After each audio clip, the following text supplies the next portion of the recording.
Thanks, Mo. What did I do with my pointer? Here it is. Nope. Do you guys have the pointer back there? Oh, here it is. Okay. So I'm going to vary a little bit and talk about something that seems arcane but is really important, and that's salt. There has been a huge controversy over many years, maybe even thousands of years, about salt, and I'm going to delve into the history of salt and talk about what its role or lack of role. That's why I've titled this, Pass the Salt. Should we pass the salt, mean pass on the salt, or pass the salt to your neighbor? Because believe it or not, this is something that entered the lexicon of preventive. You heard Steve talk about preventive, and people think, well, one way to prevent heart disease perhaps would be to avoid salt. So let's see if that's true or false. I don't have any conflicts regarding salt at all here. So here's a quote, and this was the quote of the dean of Harvard Medical School, my first day of medical school, and he was smart enough to say, half of what we teach you in medical school proved to be wrong. Which I thought was a joke. I really did. But it turned out he was spot on. And the problem is that you're not sure when you're there learning this stuff whether it's been passed down by your elders and whether it has any merit or not. So what's the question here? Is less salt actually important or harmful or helpful? It's very similar to the blind man and the elephant, right? I mean, if you don't look at the whole picture, you may think an elephant is all these different things: a snake, a tree, a rope, a wall, a fan, a spear. And that's how people look at salt, right? It can be money, it can be life-saving, or it can kill people. It's a flavoring, a preservative, it's a medicine. And how are we going to separate all these things? Well, first, let's delve into a little chemistry. I actually did enough chemistry classes to get a chemistry degree if I so chose, except I'm not a chemist. They're kind of different, if you know what I mean by that. So not all salts are salt. When we're talking about salt, we're specifically talking today about sodium chloride, right? So a salt in general is anything where you combine an ionic assembly of cation with an anion. And if you look at the periodic table of the elements, and I'm sure all of you memorized this at some time in your life, we're going to talk about these two, right? Sodium and chloride. Now, you could take anything from that red column with anything from the second from the right column to form a salt. So you can have potassium chloride, and all of you have administered potassium chloride. That is a salt, but we're not going to call it salt for the purpose of this talk. We're going to talk about sodium chloride. Not all salts are salt, right? So Epsom salts, you're not giving anybody Epsom salt on their Doritos, If you live in the mountains, you're going to use ice melt, right? That's a calcium-based salt, typically. The third one there is smelling salts, which aren't salts at all, but somehow they have the name salt. And then, of course, there's salt substitute, which we will come back to because a recent analysis looked at what if we recommend people use salt substitute instead of salt. But we're going to focus on sodium chloride. And the important number here is in the second from the bottom yellow line there that says that 1 teaspoon of table salt is about 2,300 milligrams of sodium. And when you look, and even I think Dr. Kopecky had up there, what are the recommendations of this society or that society about milligrams of sodium? And I'll show you what the disparate world intake of sodium is when we look at this. But most people say, 1,500 milligrams of sodium, maybe 2,500. So that's a teaspoon, basically, of table salt, right? That would be about that. Now, if you ask different people, what do they think about salt? Well, if you're a physical chemist, you're going to talk about the physics and the chemistry. I mean, this is beyond my pay grade. If you're a bacteriologist, you're going to say, oh, salt, well, that's useful as an antiseptic. And indeed, you want to sterilize something, put enough salt in there, and that's purely an osmotic thing, right, where you suck the water out of the bacteria and kill it, which is why preserved foods are high in sodium, because the organisms can't live in that high sodium environment. If you ask cooks, why do you use salt? It's because nobody will buy their food unless it's salted. And we become so enamored with salt, and there are all sorts of studies about how long does it take salt to actually be appreciated, and do older people and younger people and people with heart failure, etc.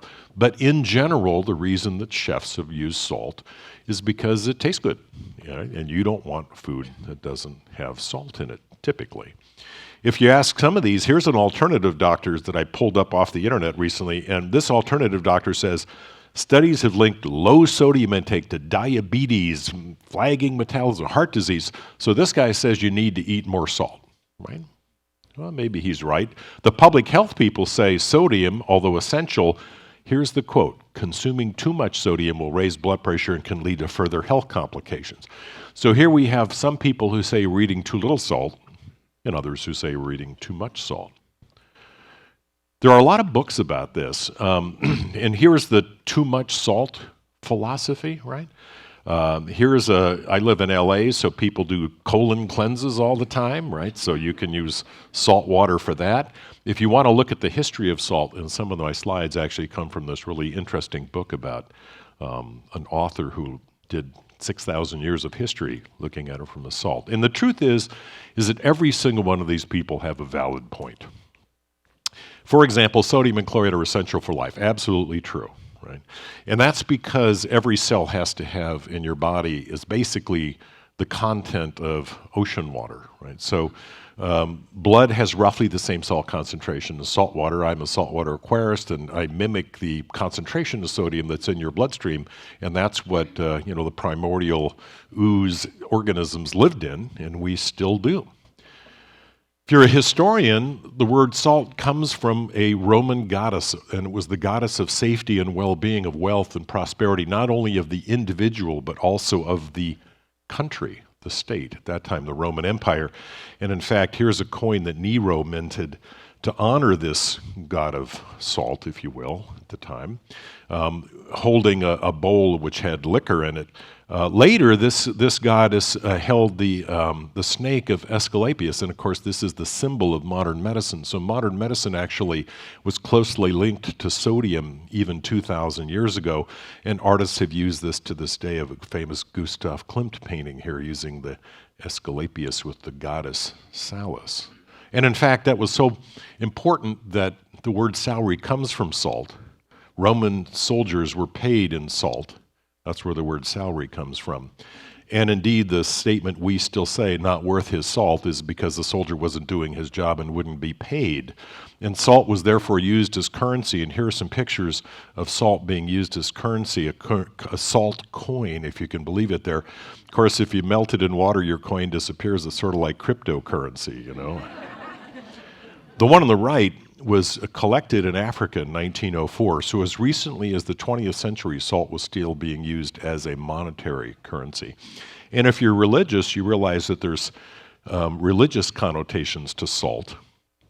Salt in Catholicism is equated with the grace and wisdom of Christ. That's where the salt of the earth sort of statement came.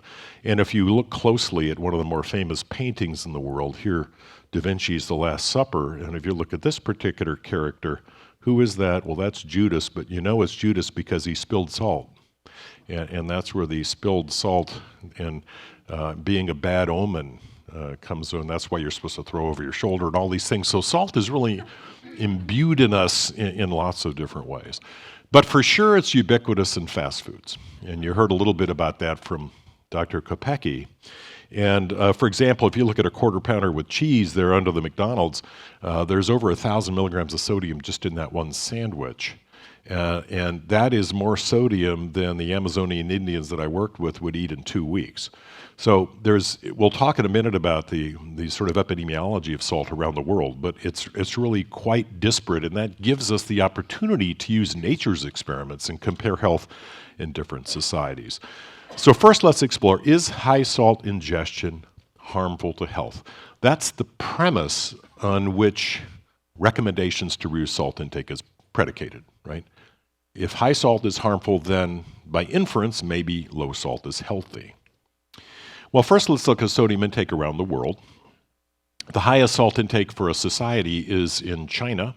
And in northern China, northeastern China, the average intake is 6,100 milligrams of sodium per day, which is quite high. The lowest is in the Amazonian jungle, and I'll show you statistics about that, but there are societies in the Amazon that eat less than 100 milligrams per day of sodium. So you have 6,100, and then you have societies where it's down around 40 milligrams a day, which is just stunningly low. But the reason is because if it rains every single day, all the sodium gets leached out and runs down the river, and so you don't have a lot of sodium in the things you grow. Where are you going to get salt? I mean, I lived there. I can tell you, where are you going to get salt? There's no stores. And so sodium there is a precious commodity, which emulates 2,000 years ago. That's where the whole thing about salary, et cetera, came from. But if you just do the 35,000-foot view and say, let's plot sodium intake across all these different countries versus the all-cause mortality rate in those countries, you get this graph. And this was one of the bases on which people said, well, this is strange. If you have more sodium intake, you have a lower intake. That's what this graph looks like. The problem with graphs like this are legion, okay? For example, sodium is more commonly intake in societies in which prepared foods are prepared by other people, which means wealthier societies, right? So if you live as a Stone Age tribesperson in the Amazon, your sodium intake is very low, but you also are exposed to tuberculosis and typhoid and all sorts of worms and other things that aren't that pervasive in Reading. I don't think so, at least. And that's true if you look at salt intake versus life expectancy at birth. So higher life expectancy, greater salt intake, but take into context the different countries in which this is based on. If you ask a little different question, if somebody doesn't die of childhood infectious disease, here's age 60, and you look and the curve's much flatter, right? So for adults, at least across the world, it's hard to make a compelling argument that there's a correlation between sodium intake and lifespan. It just doesn't look like there's one. And if you get rid of all infectious diseases and look at the diseases that you take care of in both yourself, your family, and your patients, turns out for non-infectious diseases, the curve is flat. So one could argue from these types of observations from nature's experiments, there doesn't appear to be a strong correlation between salt intake and the likelihood of living a short or long life. Separated from the other things that afflict societies like infectious disease, poverty, and things like that. And then if you put those plots, in red here is all-cause mortality, left to right is sodium intake, and you can see the sodium intake, according to these graphs I just showed you, the higher your sodium intake, the lower your mortality is, and yet the vertical lines, the red vertical line is the American Heart Association, blue and the one to the right are different organizations, the Europeans. Why do they recommend low sodium intake? If you look at these, it doesn't make sense, right? It doesn't seem to make sense. Why would they recommend, we're where the green is, that's our average sodium intake around the world, and they want us to lower the sodium intake, and the mortality, according to these graphs, would be higher. Now, these people aren't stupid, I don't think, right? I mean, these are well-intended epidemiologists at various governmental and non-governmental organizations who are saying we should eat less salt, and yet that flies in the face of these data. So how's that possible? How could this be? Are these data incorrect, or are these people misled? Or are they trying to give us a bill of goods? Well, first of all, let's look at the quality of the data. Obviously, when you look at a graph, it's going to be based on data. Where do those data come from? Well, first of all, and Dr. Mendy and I were talking about this earlier, all of the data I just showed you were based on asking people, what do you eat? Okay, they're questionnaires. And so they're not very accurate reflections of how much sodium you eat, right? If you want to know how much sodium somebody eats, measure their urine sodium output, because once you reach a static state over several days of measurement, you can then measure how much sodium you're excreting. And yes, we lose a little sodium in our sweat and in cells that we slough and things, but the urine sodium is a pretty good barometer of how much sodium we eat. None of those studies that I just showed you used urine sodium, none of them. They used questionnaires, so that's debatable. They also ask what you eat, but they don't ask, do you have table salt, do you shake the table, do you eat a corn cob, or do you add salt on top of that? And simple things like that, where you can have a big disparity in your sodium intake. The second thing is that sodium intake is strongly correlated with other things. So for example, big people eat more food, and hence if you're obese, you're going to eat more food, which means you're going to eat more salt. So there's a correlation between obesity, body size, and salt intake, which is simply related to the volume of food you eat. Men, being larger than women, on average eat more salt than women do. Older individuals eat less salt, partly because they tend to be smaller in size. And it turns out, at least in Western industrialized countries, poverty is associated with sodium intake because people tend to eat foods that are high in prepared foods that are high in sodium. That is not true, by the way, in third world countries, where if you're growing your own food or you're eating substances in the jungle, as I mentioned, you have a low sodium intake. So there are a lot of complexities. And lastly, there's this concept of reverse causation, that people who are dying don't eat very much, and hence their sodium intake is less. And it's a little bit like my favorite statistic that if you show up in the emergency room, you're more likely to die, right? So don't go to an emergency room if you're sick because you're more likely to die. Well, that's reverse causation. It's sick people go to the emergency room, right? So with all those complexities, do we have any studies that would help us, right? Well, most of this is predicated on the concept that sodium intake is going to affect cardiovascular disease. And we don't think that sodium intake affects lipids, like Dr. Kopecky was talking about, or directly affects exercise. But there might be a connection between sodium intake and blood pressure, right? And high blood pressure in industrialized countries is the most common cardiovascular ailment. So let's look at blood pressure. So first observation, in red is the systolic and yellow, the diastolic blood pressure over different age groups. This happens to be from Argentina, but it's true in the US as well, that there's an inexorable rise in our blood pressure as we age, starting in teenage years. That's only true of the systolic pressure, not the diastolic, and you can see at age 50 the diastolic starts to trend down, and that difference is the pulse pressure, which is an important predictor of cardiovascular events. Now that's true, this slide is true in industrialized countries. Let's look at other countries in the world. There's a famous study called the Inter-Heart study, which looked at 52 different societies and countries around the world. And I want to go through this in a little more detail. This is the principal graph from the Inter-Heart study. So let's pick out a few interesting things. First, look at what the typical blood pressure is for a middle-aged adult, not a 75-year-old, but somebody between 30 and 50 in these different countries. So if you go to the Amazon and you look at the Yanomamo Indians, the average blood pressure there is 95 systolic. And that's true throughout their life, right? Whereas the average age I just showed you in industrialized countries rises. In fact, on the far right, there 118 is the average systolic blood pressure for a middle-aged person in the other 48 countries. The countries that were the outliers were the indigenous populations around the world that are hunter-gatherers and to some extent agrarian, where they grow some of their own food. And if you look on the lower right, you'll see what the average blood pressure rise is in the world. It's 5 millimeters per decade of life. In America, it's 8 millimeters. So your blood pressure goes up on average in you and in your patients just under 1 millimeter per year starting in adulthood. Okay? That's here in America. If you look at the indigenous countries around the world, however, that isn't true. Their blood pressure does not rise as they get older. And if you look at a person who's in their 60s, in an indigenous tribe in Papua New Guinea or in the Amazon or the parts of Africa that are still subsistence living, if you will, those people don't have a rise in their blood pressure. In fact, paradoxically, the blood pressure drops a little bit because there's a culling effect. If you happen to be hypertensive in those populations, you die sooner, so the normotensive people live longer. That's why the number's minus there, if you notice. The average blood pressure per decade drops in the Yanomamo Indians over their lifetime. Now, we're unclear as to why there are these big changes. Why is there a 20 to 30 millimeter blood pressure difference in different parts of the world for adults?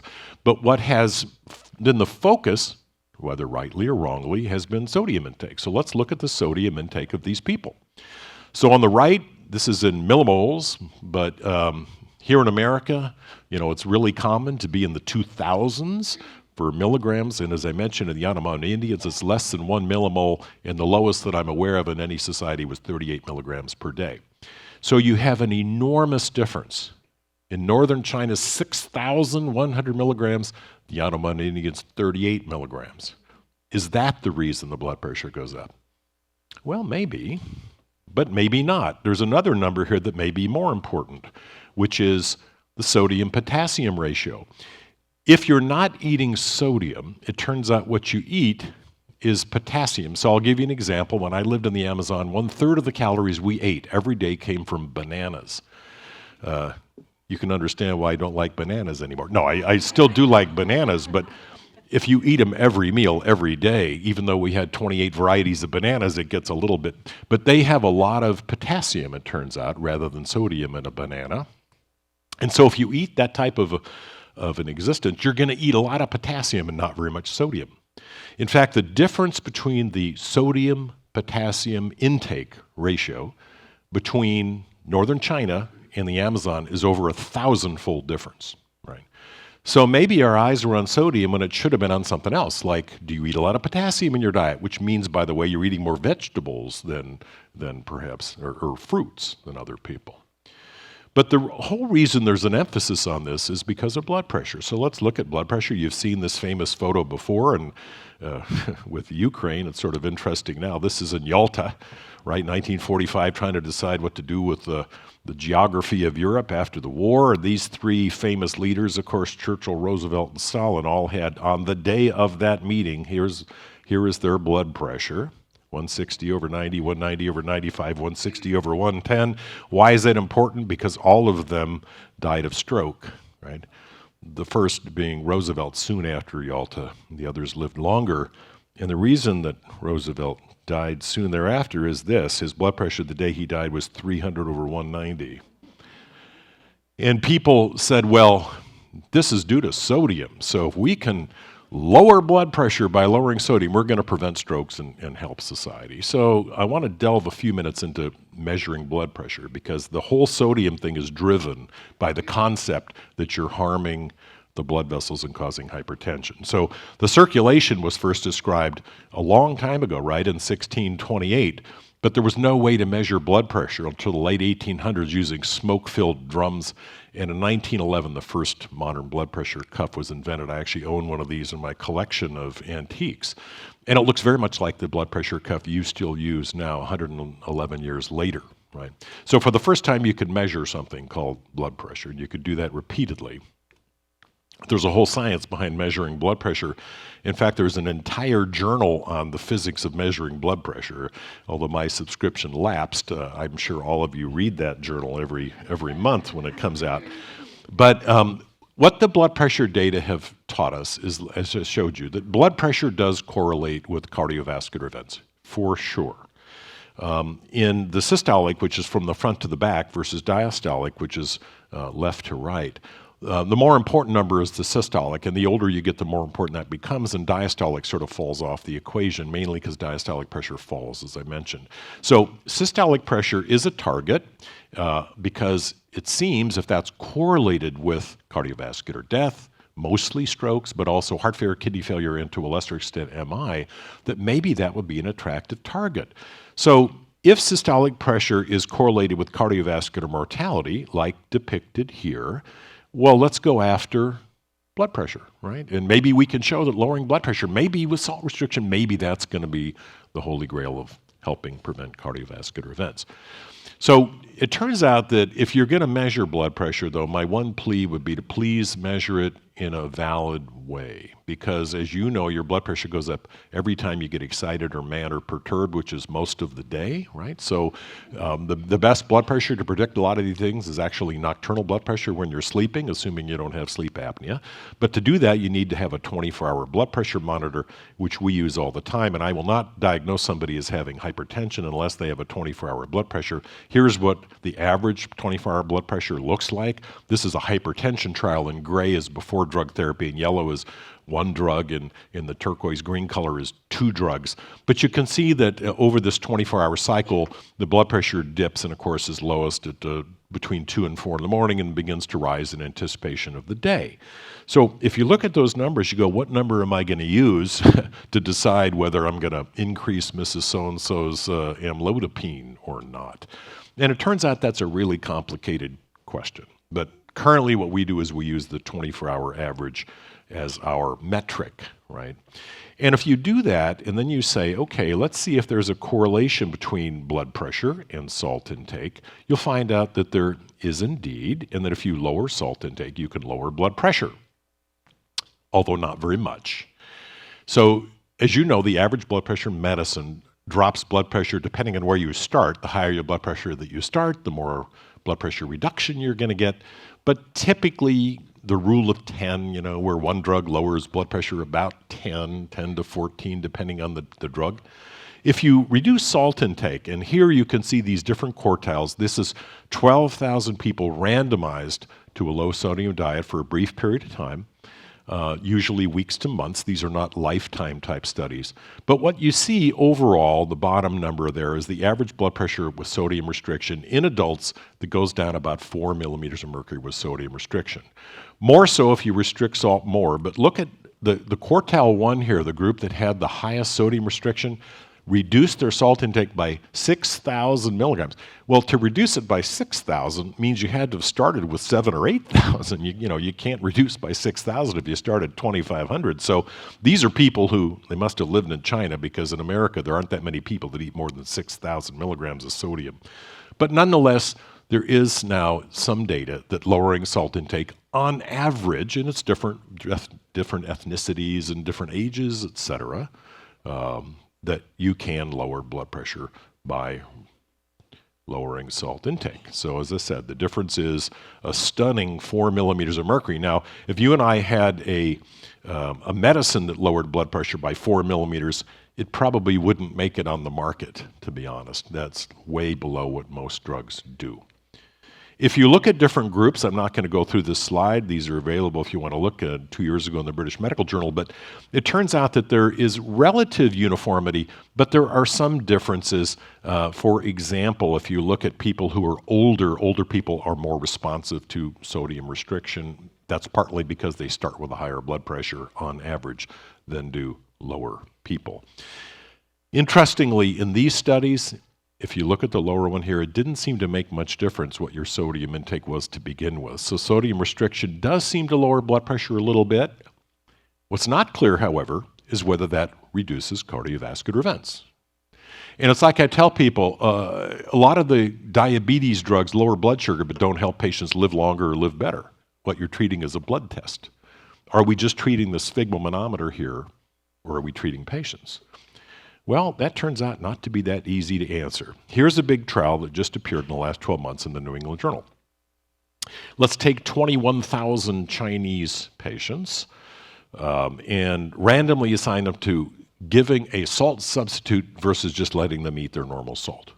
And obviously the intent here is to reduce sodium intake in half the people and not in the other half, and then compare their outcomes. And these were they were 65 years old, they had a fairly high blood pressure, 154/89, so this seems like a legitimate trial. And most of these people actually had strokes. Strokes are much more common in certain parts of the world. I mean, this is 73% stroke patients, basically, right? So this is, you take a person with high blood pressure, prior stroke, randomly assign them salt substitute or no salt substitute. So what's one of the problems with a trial like this? Well, one of the problems is the salt substitute is potassium chloride, okay? Now, I already mentioned that maybe potassium is useful. We know that if you just give some potassium, you lower blood pressure a couple millimeters of mercury, similar to giving magnesium lowers blood pressure a little bit as well. So there's a little confounder here. You're taking salt away, but you're giving something back that could be helpful, right? Nonetheless, if you look at the outcomes here, and these are the outcomes for subsequent stroke, major cardiovascular events, overall death rates, and you can see that there is a small but measurable difference here, that taking these Chinese patients who had a fairly high sodium intake and substituting some of that salt with potassium chloride did lead to a small but definable benefit. With only a small risk, you can say they didn't have hyperkalemia. Now that said, you couldn't get in the trial if you had hyperkalemia, so there's a little bit of a selection bias there. If you look at the curves over the ensuing 5 years, here's what they look like for regular salt versus a salt substitute, giving them potassium chloride. And you can see that there does seem to be a measurable difference, right? So at least in this particular study, salt substitute does have a small but definable benefit in those people with a blood pressure 154 who've had prior strokes. Now, whether that should apply to all of society, I think you could argue. And here is the systolic blood pressure that I mentioned. There isn't a strong correlation here, so it seemed to work across the board regardless of who was given the potassium. But one of the questions is, was this due to the benefit of potassium versus removal of sodium? And the benefit appeared to be when people had more potassium. So it's impossible from this study design to determine, is the benefit actually salt restriction or is the benefit potassium supplementation, right? Unanswerable from that, because all they did, this was villages in China, and they didn't do 24-hour collections on 100% of the people, et cetera. However, there were other studies that have tried to answer this question. So here's another one. This is just from a few months ago, asking it a little different way. If you measure urine sodium and urine potassium, does that actually predict outcomes? Because maybe what we should be doing, maybe part of the benefit of the Mediterranean diet is you're eating things that enhance potassium intake, and maybe that's actually what's happening here rather than salt restriction. So if you look at these curves, here's the curve. The vertical axis is cardiovascular events. Left to right on this one is sodium intake. And here it looks like there indeed is a positive correlation between more sodium, higher cardiovascular events. Take it as a univariate marker, right? So in a more modern 24-hour urine, not just asking what do you eat, it does appear that there is a connection between salt and cardiovascular events. But if you then measure the potassium, you see that what I said was true earlier as well. If you eat more potassium, you have less cardiovascular events. So it appears that both are true potentially, that sodium may be harmful a little bit, potassium is helpful, definitely, it looks like. And if you look at the sodium-potassium ratio, it actually accentuates this. And that may be why those different societies had different cardiovascular events, as they were substituting sodium with potassium, and then there was a duality of effect here. Again, really hard, but if you look at the overall numbers, trying to modify these things, if you look at the numbers here, 20 to 40% difference basically in cardiovascular events. So do I think that they're probably, in this urine study, which is a pretty darn good study, do I think that that may help? Yeah. But what's the problem with these types of studies? So I put together all the studies. This was done in the same article. And if you look at, these are 7 different studies that have tried to answer the question, does sodium intake or potassium intake make a difference? And what I would point out to you is these are not representative of the world population. So for example, some of the studies only had women, some only had men. Some had people in their 50s, some had people in their 40s, some had people in their 60s. It's a hodgepodge, and hence very hard to know for a patient, not a population, what to recommend for your patients, and I'm going to skip that. Now, beyond blood pressure, it is possible that sodium might have some harmful effects, right? Might have. So, for example, if somebody has chronic kidney disease and you add salt, you might actually aggravate, and we can hear more from our nephrologist about that in a minute. There also are some signals that excess sodium intake, for example, in northern China and in Japan, mainly through soy sauce, actually aggravates the propensity to have stomach cancer. And there are other things that if people have said, osteoporosis may be worse, et cetera. So maybe from a public health perspective, limiting sodium intake isn't just to attack strokes and heart failure, but maybe in fact there are other things from the gut to the bones to the kidneys that might help. But since I'm a heart failure expert, I'm going to close with this question. Should heart failure patients avoid salt? Every guideline in heart failure, every single one says, counsel your patients to reduce salt intake. And being a co-author of the first such guideline, we spent 6 months arguing about should we tell people to reduce salt or not. Is it true that we should tell our heart failure patients to restrict their salt intake? Right? I suspect you do. Well, let's see if there in fact is support for that. So here is a randomized trial. This is from about 5 years ago. taking people with documented heart failure, randomly assigning them to a low sodium diet or a normal diet, right? And here are the two groups. These are over 3 years of follow-up in these 260 symptomatic heart failure patients. There are two groups here, and I would challenge you to predict which group was the sodium restricted group, the one that had 42% events or the one that had 26% events. Well, in fact, the restricted sodium group had more events than the people who were sent home on a normal diet. And you go, whoa, that's kind of weird. In fact, the people who first stumbled across this couldn't get their articles published because it flew in the face of what guidelines said. And I would encourage you to look at the word guidelines. It's not rule, it's guidelines, and guidelines are drafted by committees of experts, some of whom will be deluded by the fact that half of what they think they know is wrong, right? So that's true. So here's the sodium restricted group versus the non-sodium restricted group. This was a composite endpoint that sodium restriction did not help these symptomatic heart failure patients. And if you ask the question, what was the endpoint? Well, the endpoint is this. On the left is the composite, death or heart failure. The medium is death there, and that didn't show any statistical trend. The difference is that the people who were put on salt restriction had more heart failure hospital stays. Exactly the opposite of what you probably have told your heart failure patients. Avoid salt because otherwise you're going to have edema and you're going to end up back in the hospital. Well, that study doesn't seem to show that that's true. And in fact, if you look at all different endpoints, in this particular study, let me go back one. It turns out that regardless of what type of heart failure you had, the statement that I just made that sodium restriction turned out to be harmful turned out to be the case, right? That salt restriction was harmful. Now, how could that be? Well, once this came to light, people said, let's look through the literature base and see if that's true. And indeed, reduced salt intake, different for a whole society versus a patient with symptomatic heart failure. So here is an attempted systematic review. They took a whole ton of records and they looked at the entire world's database on randomized trials. They looked at all these trials. They found 27 they thought might be useful, and then at the end, 0. Right? They said the studies were of insufficient quality to make a statement one way or another. Well, if there's 0 studies, how come every guideline says restrict salt? You know, I mean, it's based on nothing, right? It's based on expert opinion. So the systematic review, nothing. So that led to a study from 3 weeks ago, right? The first large salt restriction study that would carry scientific merit, called the sodium HF trial. It was just presented a few weeks ago and published in Lancet. So this is the first time, 26 sites, 6 countries, adults with symptomatic heart failure.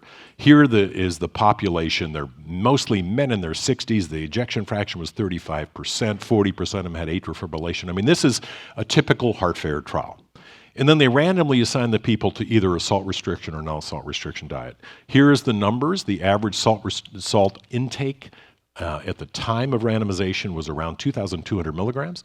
So clearly not a study done in northern China, right, where the average is 6,000. This is more akin to what we would see here in America.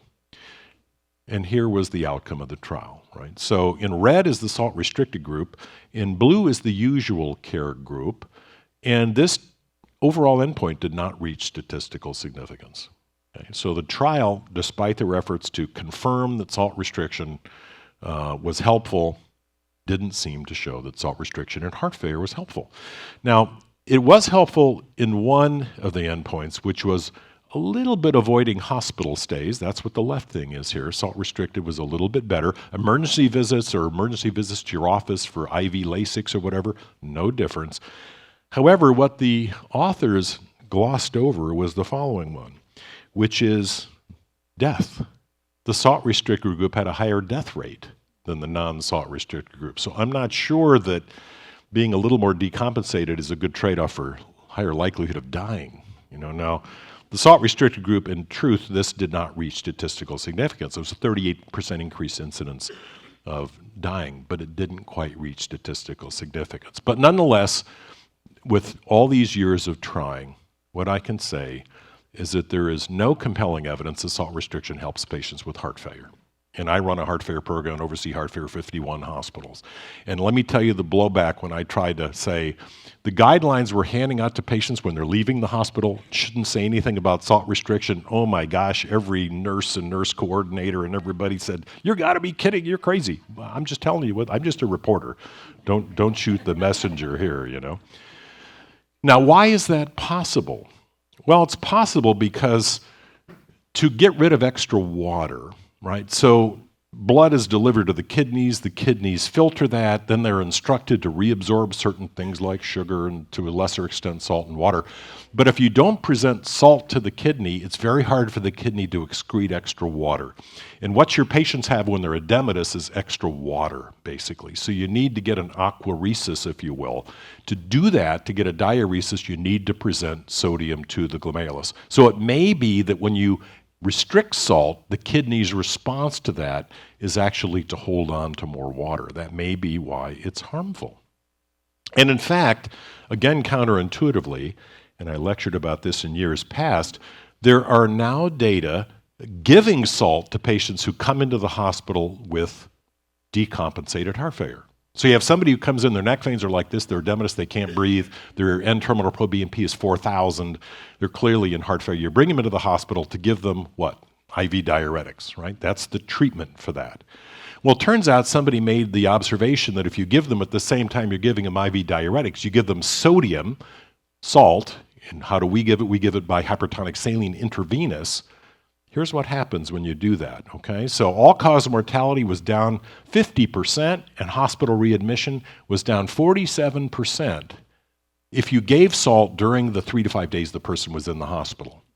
Because, why? Because they diuresed more and they didn't have a rise in their creatinine. So when you give salt and you give diuretics, you get rid of all this free water and the creatinine doesn't rise, the people feel better, they go home and they don't come back into the hospital. So that's what we currently do for decompensated heart failure. We give usually furosemide, other diuretics can be used, and we give sodium. And that's how you get rid of free water, right? It's counterintuitive, but it works. And hence this strange fact, giving salt may help. So I want to close by this statement. Knowing the truth about salt is not rocket science. It really isn't. I've said this before. It's actually much harder than rocket science. And the reason is because rocket science is like you pull out your calculator and you can know it, right? It's just physics. This is way more complicated.